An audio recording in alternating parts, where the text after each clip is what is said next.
Alors, Sylvie, on commence? Oui, OK. Alors, la semaine passée, on a regardé Matthieu 6. On va regarder ça de nouveau. Matthieu 6, 31 à 34. Donc, c'est Jésus qui parle. Puis il dit, « Ne vous inquiétez donc point et ne dites pas, que mangerons-nous? Que boirons-nous? De quoi serons-nous vêtus?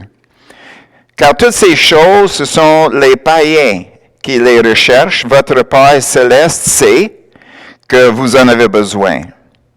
Cherchez premièrement le royaume et la justice de Dieu, et toutes ces choses vous seront données par-dessus. » Puis avec ça, il dit, « Ne vous inquiétez donc pas du lendemain, car le lendemain aura soin de lui-même.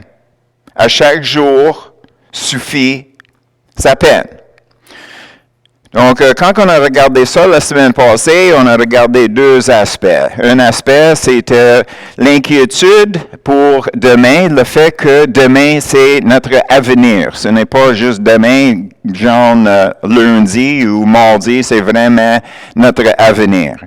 Et c'est sûr qu'il y a beaucoup de gens, chrétiens, non chrétiens, qui se suscitent pour leurs avenirs.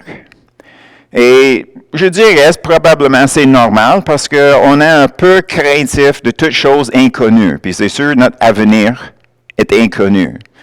Mais quand Jésus disait « n'inquiétez-vous pas », il parle d'un état, pas juste d'avoir un souci de temps en temps. Il parlait de quelqu'un qui est comme dans un état d'inquiétude pour leur demain, pour leur futur. Donc, l'inquiétude...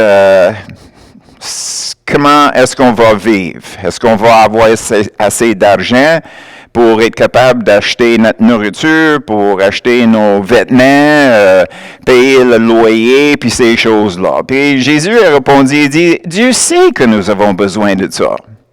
Peut-être pas nécessairement au style qu'on aimerait, mais quand même d'être abrié, d'avoir assez pour manger, et d'être revêtu, les besoins nécessaires pour la vie, Dieu le sait qu'on a besoin de ça. Donc, si on est inquiété en sachant que Dieu prend soin de nous, ben nous avons vraiment un problème. Soit on n'a pas assez de confiance dans le Seigneur, ou ben on n'a pas de contrôle sur nos pensées, donc on commence à créer toutes sortes de scénarios qui mettent en question des choses qu'on ne peut pas avoir la réponse. Donc là, ça rentre dans notre relation avec le Seigneur.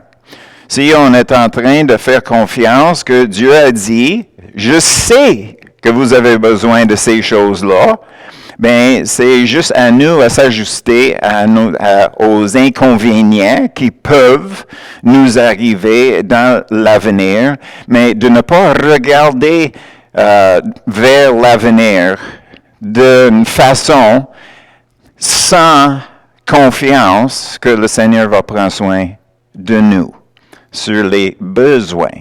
OK? Alors, l'autre chose qu'on a regardée la semaine passée, c'est la question de planifier pour l'avenir. Peut-être avec cette écriture-là, le monde avait l'impression qu'on vit chaque jour et c'est fini là, on ne pense pas de demain. Mais nous avons lu dans Jacques, c'est pas une question de ne pas faire les plans pour demain. On fait des plans pour demain, on fait des préparations pour demain. Dieu fait les préparations pour demain. Donc, dans ça, l'idée que Jacques nous a dit, c'était que on peut faire les plans, les dessins pour notre avenir, mais il fallait qu'on reste flexible dans ça.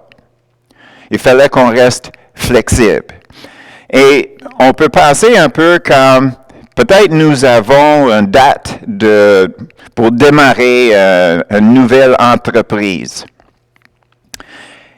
Dans notre flexibilité, le Seigneur sait quand est-ce que c'est le meilleur temps de démarrer cette entreprise, surtout si c'est quelque chose qui vient de lui en partant. Donc, on doit réaliser que Dieu sait le meilleur temps pour toutes ces choses-là aussi. Donc, c'est à nous autres à faire nos devoirs. Puis après ça, c'est comme l'expression « Dieu voulant, on va faire ces choses-là » dans le schedule que nous avons établi, mais on va attendre que lui, il nous donne la confirmation, l'affirmation que c'est l'affaire et le temps pour faire ces choses-là. Autrement dit, toute chose dans sa saison. OK? Alors, aujourd'hui, on va regarder l'autre aspect dans ces Écritures-là, puis ça, c'est l'aspect de aujourd'hui. En parlant de aujourd'hui, chaque jour suffit sa peine. Donc, comment est-ce qu'on est supposé de gérer notre aujourd'hui? Et comme vous avez vu sur le titre, on va regarder la différence, on va faire une comparaison entre le mot entendre et le mot écouter. Alors, la première chose qu'on va regarder, c'est Luc 14, 28 à 30 et le verset 33.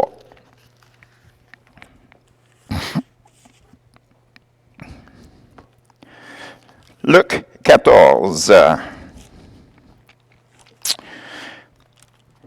Car lequel de vous, s'il veut bâtir un tour, ne s'assied d'abord pour calculer la dépense et voir s'il a de quoi la terminer, de peur qu'après avoir posé les fondements, il ne puisse l'achever et que tous ceux qui le verront ne se mettent à le railler en disant « Cet homme a commencé à bâtir et il n'a pu achever. » Alors ici, toujours, on voit les plans ont été faits, un dessin, un schedule, un projet. Et ça nous donne le même indice qu'on est supposé de compter le coût, on peut le dire de même. Mais la question, c'est que, est-ce que ça, c'est un discours sur la construction que Jésus donne? Puis la question, c'est non, il ne parle pas de la construction. Qu'est-ce que tu es en train de dire? C'est considérer qu'est-ce que tu as à perdre, qu'est-ce que tu as à gagner si on vient à lui et si on veut devenir son disciple. Puis, dans le verset 33, il dit quelque chose que je pense que la plupart des chrétiens, ils ont oublié. Le verset 23. « Ainsi donc, quiconque d'entre vous ne renonce pas à tout ce qu'il possède ne peut être mon disciple. » Une autre version, ça dit « renonce à toutes ses possessions ». Alors, on doit réaliser que de venir à Jésus nous oblige à regarder les possessions que nous avons comme si ce serait à lui. C'est à lui toutes nos possessions. Donc, dans les églises, parfois, ils disent que tu devrais donner 10% à l'Église ou 10% à l'œuvre de Dieu, quoi que ce soit. Mais qu'est-ce qui n'est pas dit, c'est que vous vivez sur 90%. Mais la façon qu'on doit voir ça, c'est que Dieu me permet à vivre d'une certaine façon avec ses biens. Donc, c'est le 100% qui est donné à Dieu si on est chrétien. Puis c'est Dieu qui nous redonne le 10, le 20, le 30, le 40, le 50, le 60, 70, 90, quoi que ce soit. Donc, déjà là, probablement, beaucoup de chrétiens seraient inquiets. Qu'est-ce que tu veux dire? C'est pas mes possessions. J'ai travaillé, j'ai gagné de l'argent, j'ai acheté. Non. Non. Nous sommes les serviteurs de Dieu. Quand on a donné notre vie, on a donné tout ce qui allait avec. Donc, c'est à lui à décider le niveau de notre vie. Ça veut dire que aussi, il peut nous dire, je veux que tu changes d'emploi. Où est-ce que vous travaillez présentement, c'est votre champ de mission. Mais moi, je veux que vous changez de champ de mission. Donc, je veux que vous cherchiez un autre emploi. Je vais vous diriger envers cet emploi.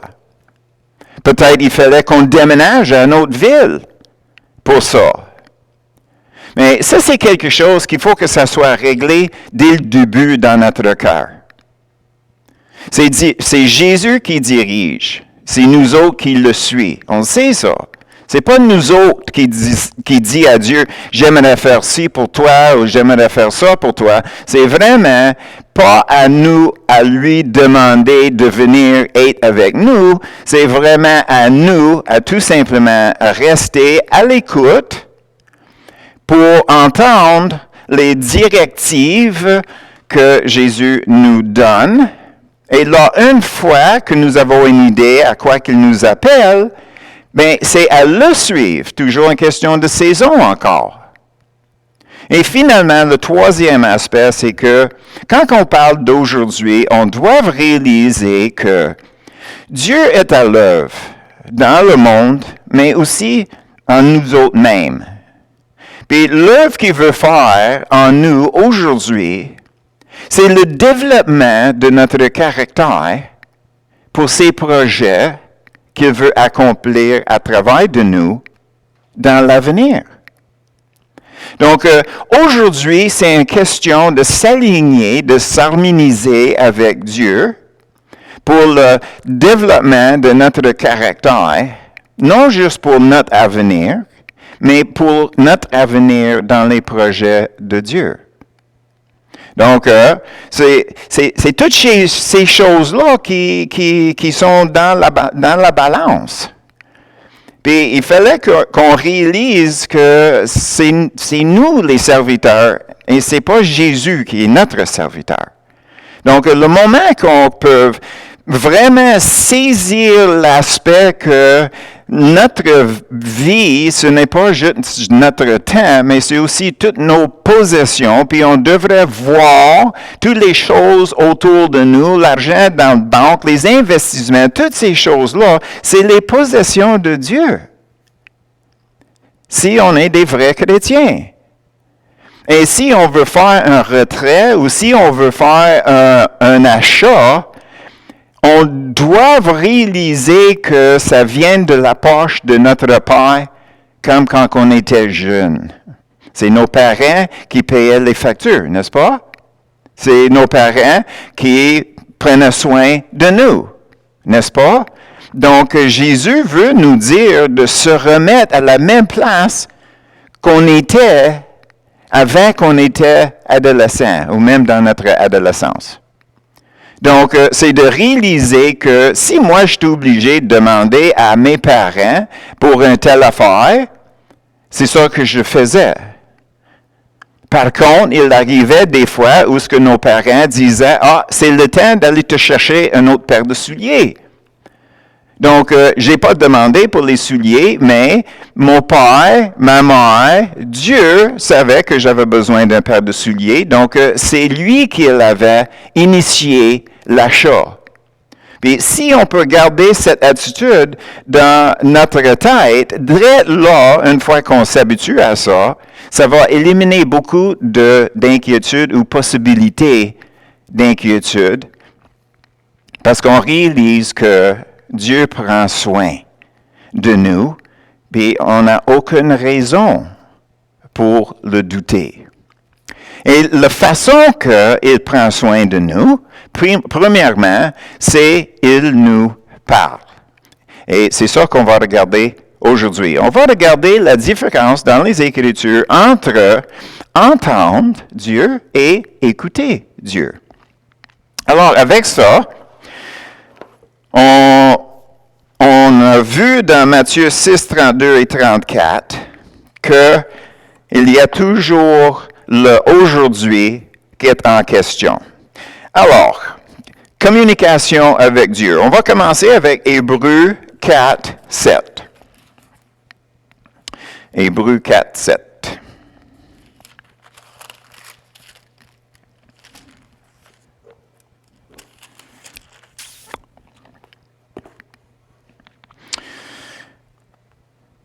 Dieu fixe de nouveau un jour, aujourd'hui, en disant dans David, bien longtemps après, comme il est dit plus haut.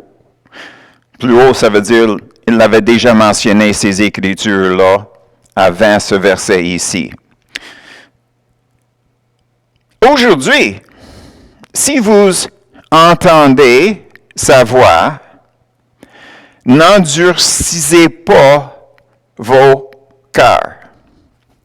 Naturellement, il parlait d'Israël quand Israël est arrivé pour rentrer dans le terre promise la première fois. Dieu a dit avancez.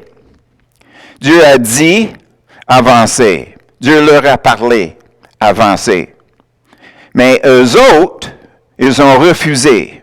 Donc, la première chose à réaliser, c'est que ils ont entendu, ils ont compris qu'est-ce que Dieu leur a dit, puis ils l'ont refusé, ces mots, ces paroles-là.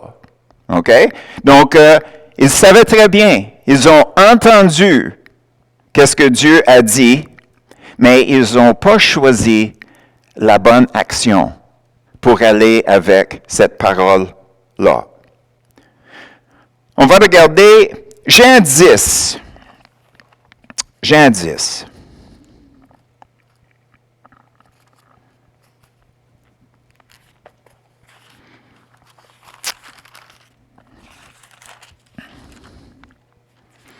Vous êtes là? Le verset 27. Mes brebis entendent ma voix.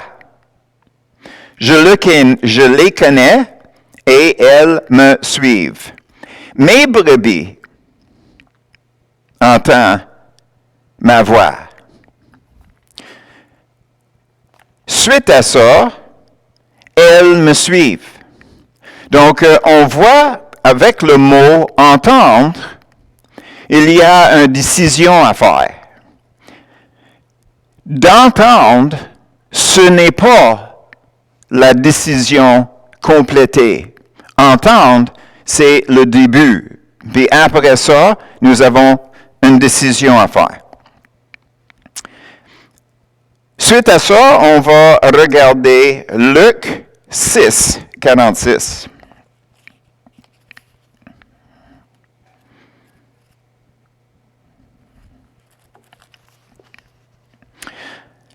Luc 6.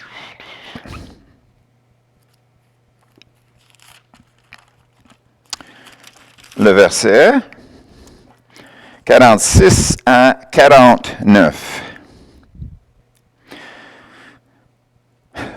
Pourquoi m'appelez-vous Seigneur, Seigneur, et ne faites-vous pas ce que je dis?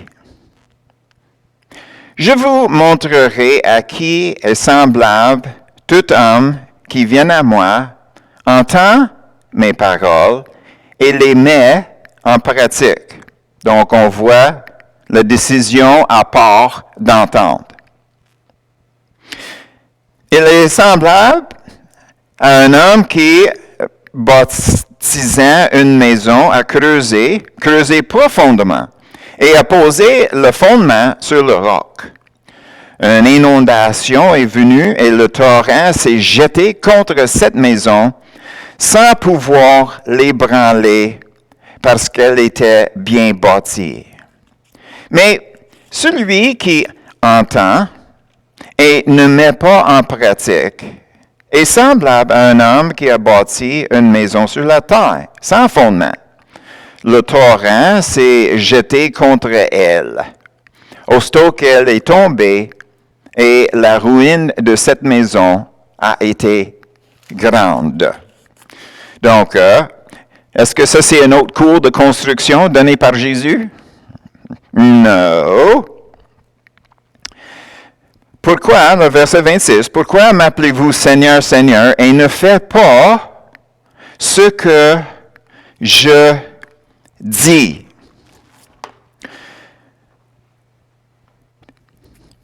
Alors, nous avons entendre. Mais en même temps, je veux que vous gardez le mot, qu'est-ce que je dis, le mot dit dans ta tête. Parce qu'ici, nous avons entendre et aussi qu'est-ce que Jésus dit. Maintenant, on va regarder Jean 8, 37.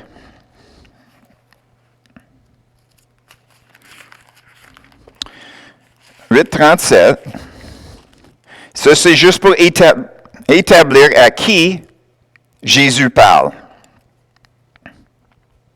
«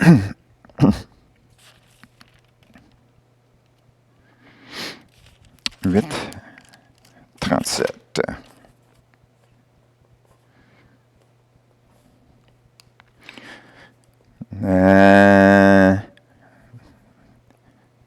Je l'ai mal écrit. Un peu, je vais essayer de retrouver ma place. 8.47.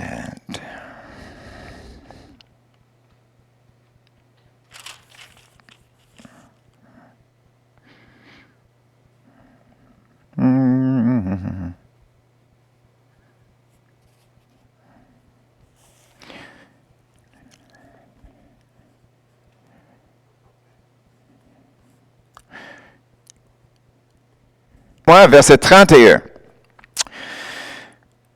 Verset 31. Jésus dit aux Juifs qui avaient cru en lui.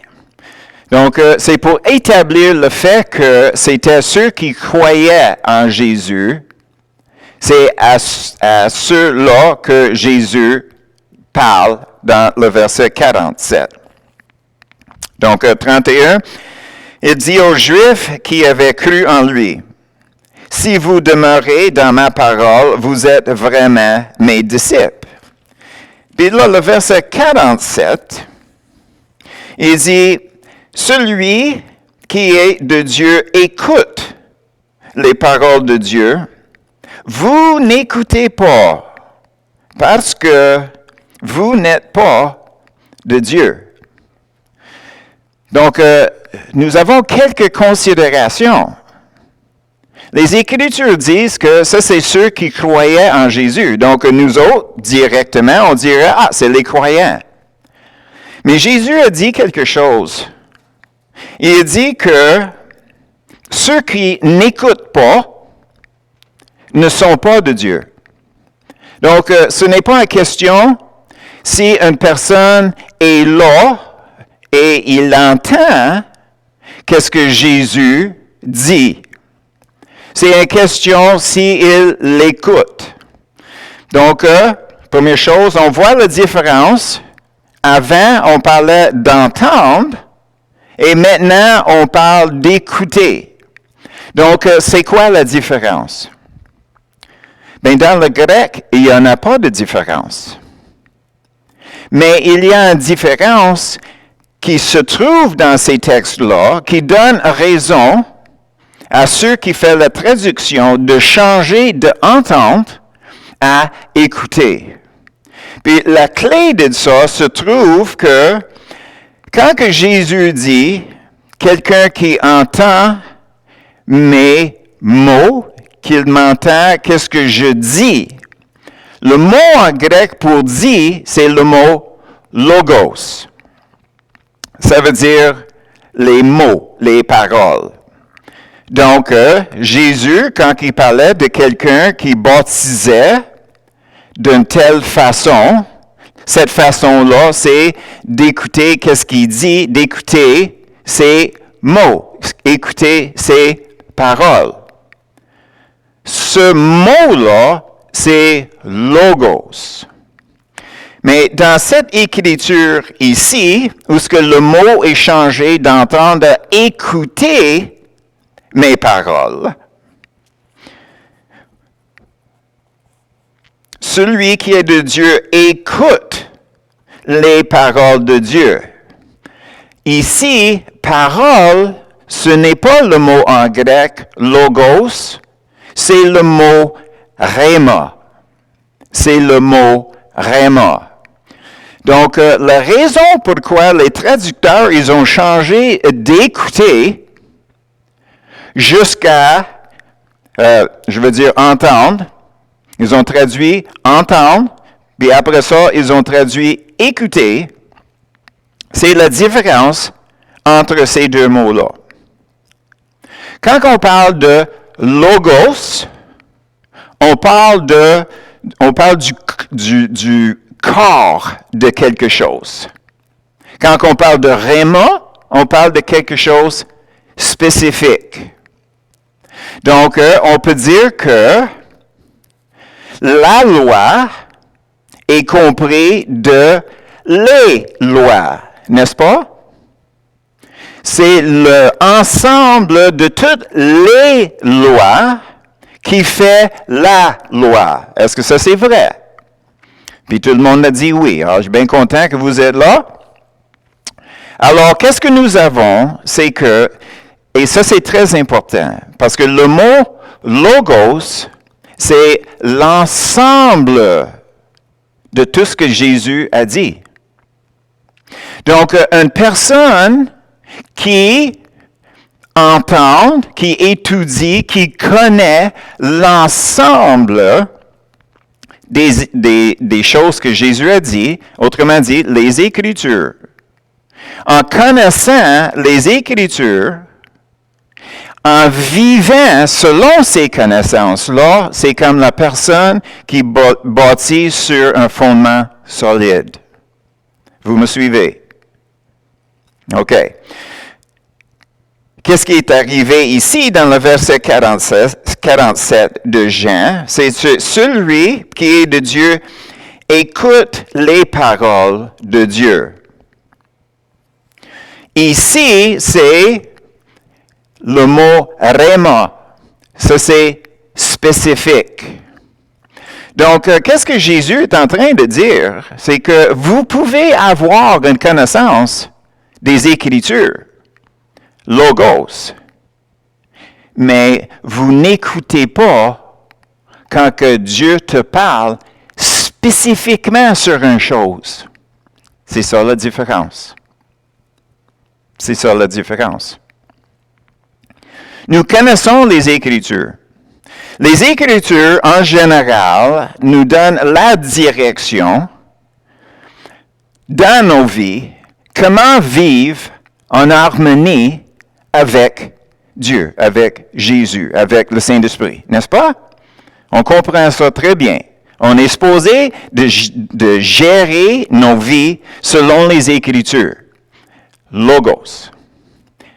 Mais, il nous arrive des questions ou des situations dans lesquelles nous avons besoin de la direction spécifique. On a besoin d'une parole rhéma. Ça, c'est une parole spécifique. Tantôt, je parlais, le Seigneur peut nous arriver en disant, je veux que tu changes d'emploi, parce que je veux que tu changes ton champ de mission de place. Ça sera un réma. Ça sera un réma. Ça, c'est une parole spécifique pour nous diriger dans une direction spécifique. Mais peu importe où ce qu'on travaille, on vit nos vies selon les Écritures. Vous me suivez? Donc, ce n'est pas nécessaire que nous avons une parole spécifique qui disait « ne vole pas ». On connaît les Écritures. On n'est pas supposé de voler. Donc, ne vole pas. Donc, si on veut vivre en harmonie avec Dieu, il fallait qu'on force notre cœur à s'aligner avec les Écritures. Donc, si quelqu'un te dit « t'es légaliste », c'est un compliment. C'est peut-être drôle à dire, mais la plupart des fois, quand que quelqu'un nous accuse d'être légaliste, c'est parce que on est en train de dire qu'est-ce que c'est écrit dans la parole. Donc, si quelqu'un dit « t'es légaliste », le compliment, c'est que tu connais tes Écritures. Donc, on devrait le prendre de même. Puis, on devrait avoir aussi une place dans une réunion de chrétiens de critiquer si quelqu'un dit quelque chose qui est contre les Écritures. Soit c'est contre les Écritures de notre opinion, puis on a besoin de discuter ça pour voir pourquoi la personne a dit cette chose-là dans cette situation particulièrement. Mais des fois, qu'est-ce qui arrive, c'est que les gens peuvent de temps en temps essayer de faire pencher les Écritures vers leur opinion. Donc, en ce moment-là, on va dire dans cette situation-là que nous connaissons les Écritures, puis l'autre personne connaît les Écritures, donc nous avons un peu de tension à cause de ça. En ce moment-là, peut-être ça va prendre une parole, un réma, qui vient du Seigneur, pareil comme quand que Jésus a répondu au diable, quand que les deux avaient deux Écritures. Vous me suivez? OK. Donc, Logos, c'est les Écritures en général. On est supposé de s'aligner nos vies selon les Écritures. Et puis, on va regarder un peu plus loin à la fin, on va regarder d'autres Écritures pour nous aider à se voir aussi. Alors, qu'est-ce que nous avons sur le babillard? C'est qu'on va regarder Hébreux 4.12, puis on va le comparer avec Éphésiens 6.17. Parce que là encore, on voit la différence dans les mots Logos et Réma. Donc, mets ton doigt dans Hébreux 4.12, puis l'autre doigt, Éphésiens 6.17.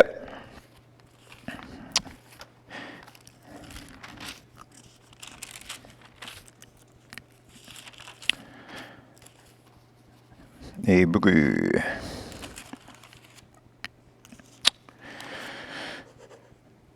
OK. On va regarder Hébreux 4.12. Hébreux 4.12.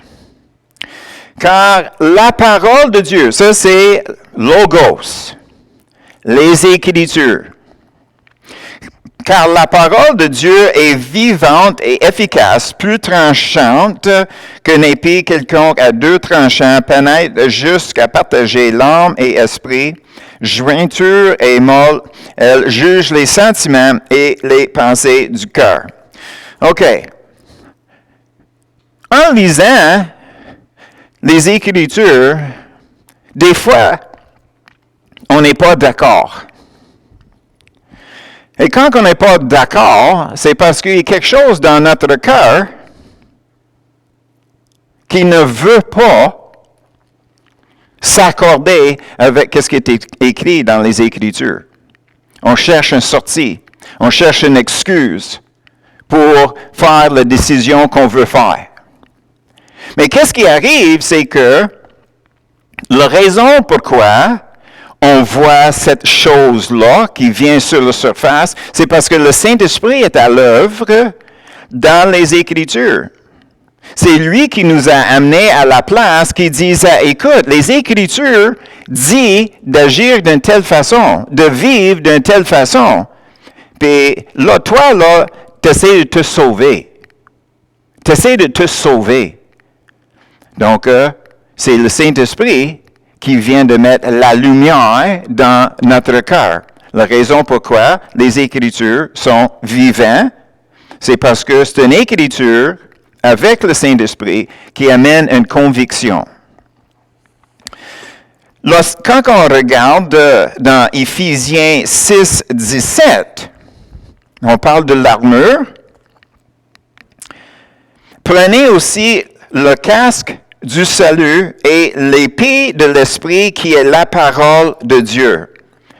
Parole ici, c'est Rhéma. On va dire que Rhéma, c'est une parole spécifique. Donc, dans la main du Saint-Esprit, il dévoile quelque chose spécifique qui peut-être dans les Écritures de nos connaissances, ou bien peut-être pas, mais une chose c'est sûr, le Saint-Esprit va toujours donner une parole qui s'aligne avec les Écritures à quelque part. Donc souvent, c'est à nous à confirmer qu'est-ce que nous avons entendu du Saint-Esprit en cherchant dans les Écritures pour être sûr que ça venait de Dieu, parce que si ça vient de Dieu, on va toujours trouver la confirmation dans le Logos, dans les Écritures. Donc, pour notre discussion ce matin, la raison pourquoi les traducteurs, ils ont utilisé le mot « entendre », ce n'est pas à comparer avec quelqu'un qui n'entend pas. Tous chrétiens sont supposés d'entendre. Ils peuvent. L'autre question, s'ils veulent. Ils peuvent, c'est sûr. Mais s'ils ne veulent pas, ça c'est toute une autre affaire. Donc, ça c'est quelqu'un avec un problème. On est d'accord là-dessus. Puis, la deuxième chose, c'est que Dieu n'est pas obligé de nous diriger pas par pas, moment par moment, par les paroles de révélation du Saint-Esprit. Ça va nous arriver sur les occasions que nous avons besoin d'une réponse spécifique. C'est intéressant aussi que le mot « rhéma », c'est relié avec le mot « spécifique », qui est aussi relié avec le mot orateur. Orateur. Quand que Paul allait en cours, les Juifs, ils ont engagé un monsieur qui s'appelait Tertulle. C'est lui qui faisait la présentation des Juifs à Félix contre Paul. Lui n'était pas un avocat. Il était engagé par les avocats pour présenter leur cas parce que lui était un orateur. Je trouve ça intéressant parce que derrière l'orateur, il avait les avocats. Autrement dit, dans notre étude ce matin, derrière la parole rhéma, il y a toujours le logos. Toujours le logos qui soutient qu'est-ce qu'on entend. Donc, où sommes-nous? Bien, on va regarder Jacques 1, 22-23.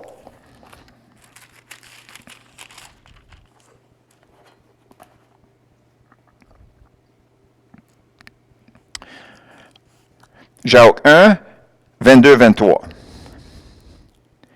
Mettez en pratique la parole. Logos. Logos.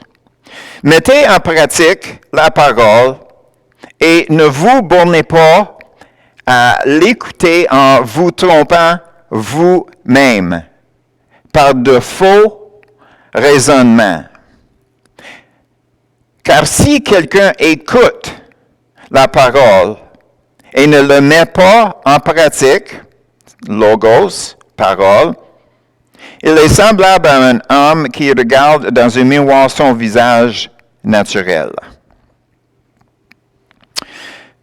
Alors, encore ici, Jacques est en train de nous dire que on est supposé de faire suivre nos bottines avec nos babines. Une expression québécoise, je pense. Alors, nous connaissons les Écritures. On n'a pas besoin d'une parole spécifique de Dieu qui dise « aider quelqu'un » s'ils ont besoin d'aide.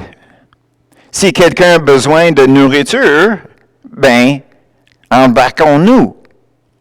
Si quelqu'un a besoin de peu importe, c'est toujours une question de s'offrir pour aider les gens. Naturellement, Janine est très au courant de comment que c'est vivre dans les rues. Puis c'est juste une question parfois d'amener les sandwichs pour les nourrir. Tu n'as pas besoin d'une parole spécifique de Dieu qui dise « donne de nourriture à quelqu'un qui en a besoin ». Ça, c'est notre responsabilité selon les Écritures. Si on sait faire le bien et on ne le fait pas, c'est quoi? C'est le péché. Donc, si on sonde le Seigneur en disant, Seigneur, je sais que je devrais supporter un tel ministère, je devrais aider quelqu'un, nourrir les itinéraires, je devrais faire ci, je devrais ça. Là, on a besoin d'une parole spécifique. Combien est-ce que tu veux que je donne de mon argent? Combien est-ce que tu veux que je donne de mon temps? Avec qui est-ce que je devrais m'aligner pour aider avec ce problème? Seigneur, puis on revient à notre étude, c'est de garder nos cœurs puis nos oreilles à l'écoute. À l'écoute. Parce que le Seigneur, il va dévoiler qu'est-ce qu'il veut qu'on fasse. C'est lui qui va dévoiler où ce que lui il œuvre pour accomplir quelque chose. Puis c'est lui qui va nous diriger de la façon que lui il veut pour œuvrer à travers de nous. C'est ça que nous avons appris, n'est-ce pas? Dieu est toujours à l'œuvre, autour de nous et en nous. C'est pas pour nous, c'est pour les autres. Donc, lui, il œuvre à travers de nous, pour les autres. Dieu œuvre pour les autres, mais il œuvre à travers de nous.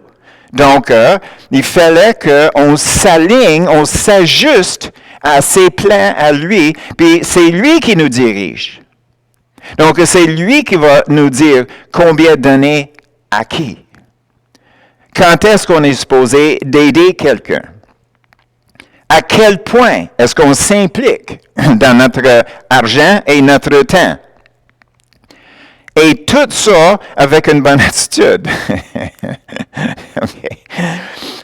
Donc, quand on regarde Jean 14, 26, c'est justement ça que le Saint-Esprit fait, comment qu'il œuvre en nous. Jean 14, 26.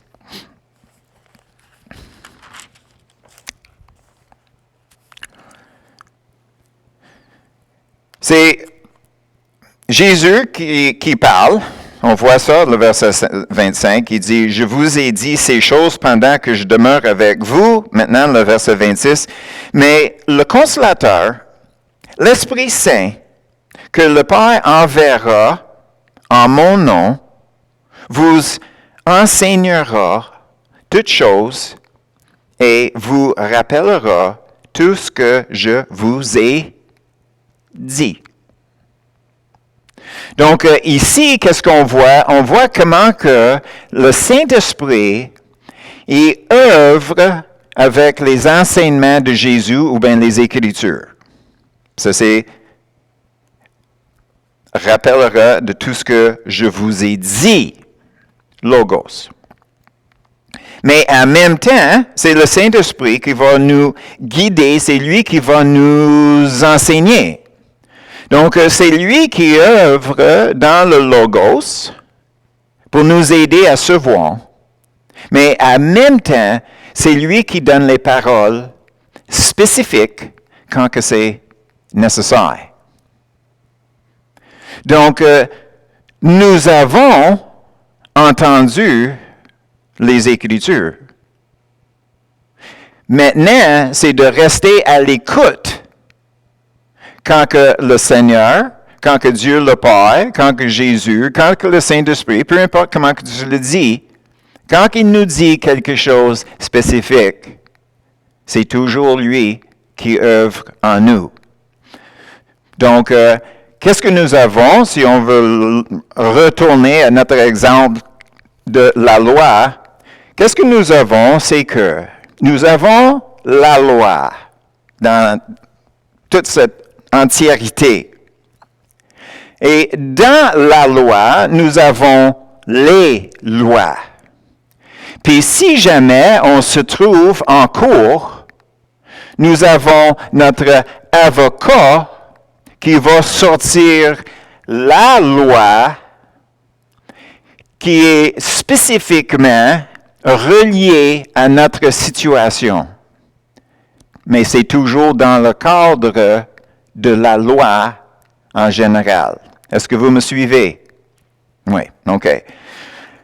Alors, comme j'ai dit déjà ce matin à plusieurs reprises, le mot harmonie avec Dieu. Vive en harmonie avec Dieu. Quand on lit dans les Écritures de ne pas se plaindre, c'est dans le Logos. On ne se plaint pas. Si on se plaint, on n'est pas en harmonie avec Dieu.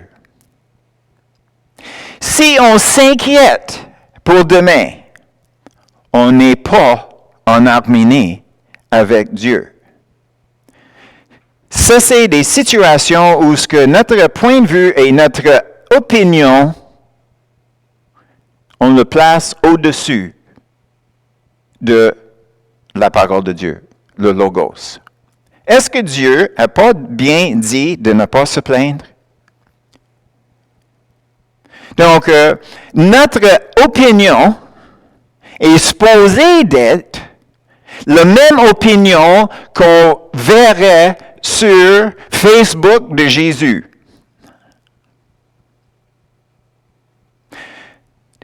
Les choses qu'on voit que les chrétiens, supposément les chrétiens, ils écrivent, qui ne ressemblent pas du tout comme qu'est-ce qu'on verrait si Jésus avait Facebook, Twitter, quoi que ce soit. Si on était pour aller sur le site de Jésus, est-ce qu'on verrait les mêmes commentaires que qu'est-ce qu'on voit sur les sites de Facebook des chrétiens? Si la réponse est non, ça veut dire que ces personnes-là, ils n'ont pas compris le message. On marche en harmonie avec Dieu. Notre travail, notre ouvrage, c'est de s'aligner nos opinions avec ses opinions. C'est ses opinions à lui qui prennent présidence. C'est fini là. C'est pas compliqué. Tu sais, arrête. Il fallait qu'on arrête de se voir comme des personnes qui peuvent jeter n'importe quelle opinion, surtout sur le média social. Tu sais? Si on marche en harmonie avec Jésus, qu'est-ce qui sort de notre bouche semblable à ce que Jésus dit? Qu'est-ce qu'on pense c'est semblable à ce que Jésus dit? Qu'est-ce qu'on tape semblable à ce que Jésus taperait? OK, on va dire de même. Alors, qu'est-ce qu'on va faire? C'est que on va retourner sur les Écritures que nous avons regardées la semaine passée. Parce que maintenant, j'espère que vous êtes convaincus que on est supposé d'être sur la même page que Jésus. On sait maintenant que les Écritures, on peut les appeler logos. C'est la parole de Dieu, c'est vrai. Spécifiquement, quand que c'est nécessaire, on peut aller chercher quelque chose spécifique de Dieu.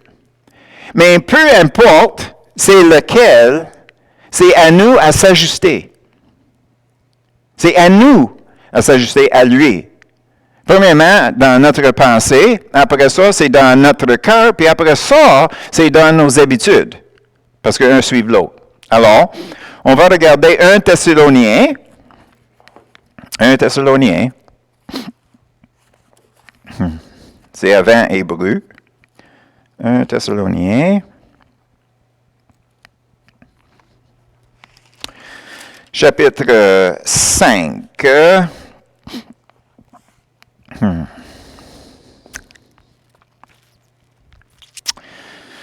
OK. 16, 17, 18. Soyez toujours joyeux. Soyez toujours joyeux. OK? Défi numéro 1. Est-ce que vous êtes capable d'être toujours joyeux? Oui. Hey, il n'y a pas de non-réponse. OK? C'est possible parce qu'il nous a dit de le faire. Donc, c'est pas facile, mais c'est faisable. OK? Alors, 17, la clé. Priez sans cesse. Bien, comme j'ai expliqué la semaine passée, je suis un homme. Je fais une chose à la fois. Si tu veux que je prie, OK, ne me demande pas de travailler. Parce que je peux faire juste une chose à la fois. OK?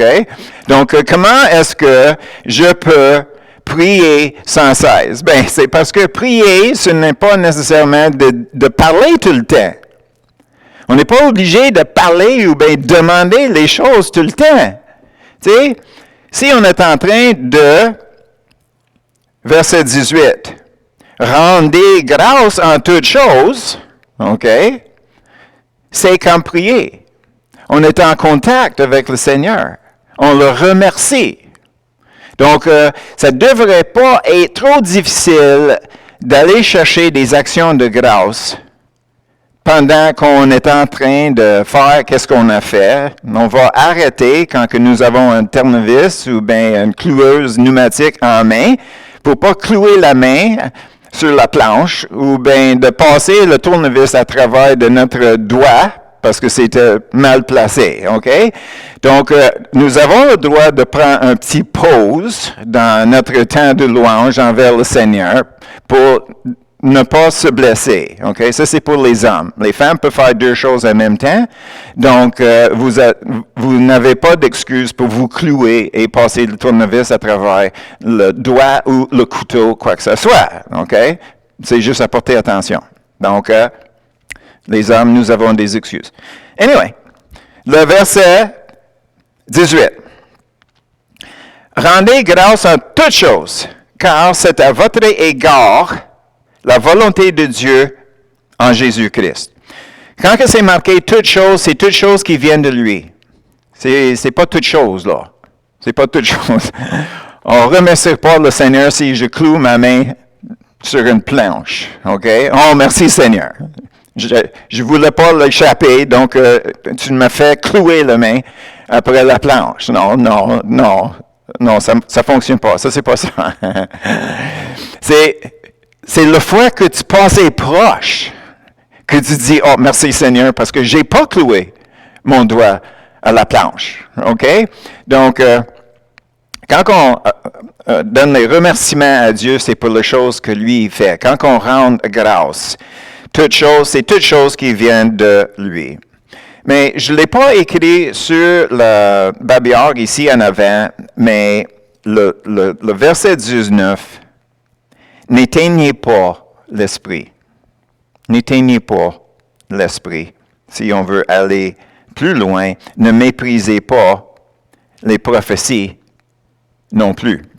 Alors, qu'est-ce que nous avons, si on était pour mettre tout ça ensemble, c'est que Dieu est tellement fin avec nous autres, il nous a donné comme un encadrement. On peut appeler ça les Écritures, puis on peut les appeler Logos.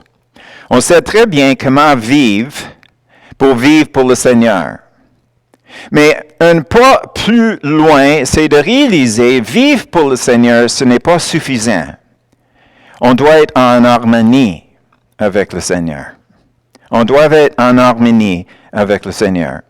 Puis on peut être en harmonie avec le Seigneur seulement si on est capable de faire confiance à 100%. Et cet 100% inclut notre temps, notre argent et nos possessions. Puis si jamais on remet toutes ces choses-là entre ses mains, on est capable de voir Dieu comme nos parents à l'époque en disant, il y a certaines choses que le Seigneur va nous diriger à faire ou d'acheter. Puis c'est vraiment lui qui veut nous donner un cadeau. Il y a d'autres fois que on veut quelque chose, puis peut-être on va même demander le Seigneur. Seigneur, est-ce que c'est le temps pour acheter une nouvelle auto? Est-ce que c'est le temps pour acheter une autre paire de souliers? Est-ce que c'est le temps? Est-ce que c'est le temps? Est-ce que c'est le temps? Et, naturellement, avec ça, il fallait qu'on mette notre volonté en neutre. Il fallait que j'enlève mon désir parce que ça peut me diriger dans les troubles. Donc, il fallait que je mette dans mon cœur qu'il fallait que ça soit réglé. Qu'est-ce que Dieu veut? C'est qu'est-ce que moi je veux. Donc, s'il me dit que je peux acheter un paire de souliers ou je ne peux pas acheter un paire de souliers, ça devrait me mettre égal. Vous comprenez? En ce moment-là, nous sommes dans la place pour vraiment savoir la volonté de Dieu. En autant que nous avons un désir qui nous tire dans une certaine direction, on va toujours être prêt à pencher dans cette direction-là. Mais en réalité, peut-être Dieu veut nous donner qu'est-ce qu'on veut acheter. Peut-être il veut nous donner les souliers qu'on demande ou la voiture, quoi que ce soit. Mais sans nous le dire, il sait que le spécial, c'est la semaine prochaine. Donc, non, cette semaine ici, on n'achète pas de souliers. Non, cette semaine ici, on n'achète pas de la voiture parce que la voiture que je veux que tu aies, ça ne sera pas libre avant un mois. Donc, c'est pas nécessaire qu'il nous dise « attendez un mois ». Peut-être il va le faire, puis ça sera Réma. Mais peut-être il va juste dire « non, c'est pas le temps ».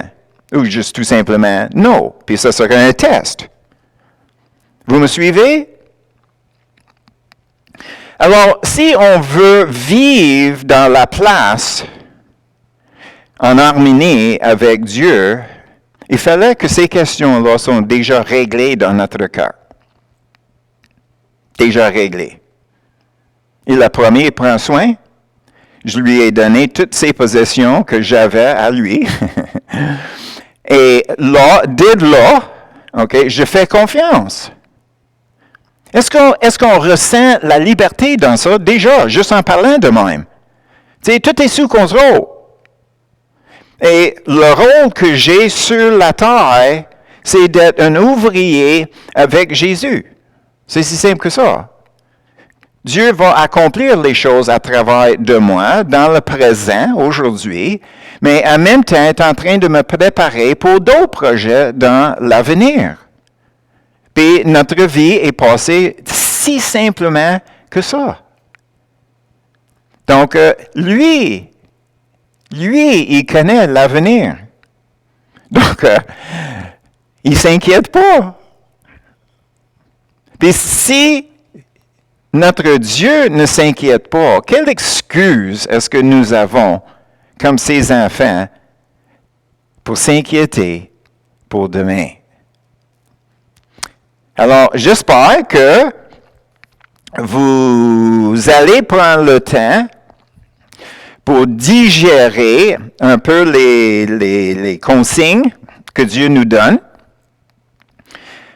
notre perspective, notre point de vue sur les Écritures en général, d'être encouragé que Dieu peut nous parler spécifiquement, mais il n'est pas obligé de nous parler spécifiquement quand on sait qu'est-ce qui est écrit dans les Écritures. Et dans les Écritures, il dit, ne vous inquiétez pas parce que Dieu prend soin de nous. Donc, reste dans la joie. Reste avec nos oreilles spirituelles à l'écoute. Prends les bonnes décisions. Allez avec Dieu. Écoutez quand il nous parle. Et, comme que on vient de voir une deuxième fois dans 2 semaines, OK? Rendez les actions de grâce sur toutes choses qui viennent de lui. Vivez dans la joie. C'est là pour nous. C'est pour ça qu'il prend soin de nous. Et, naturellement, notre communication, de rester en contact, prier sans cesse, rester en contact en tout temps avec lui. Amen, Judy? Donc, ça c'est ça pour ce matin, pour cette semaine. J'espère que ça a éclairé peut-être certaines questions que tu avais. Et puis, on va se voir, Dieu voulant, la semaine prochaine. Amen.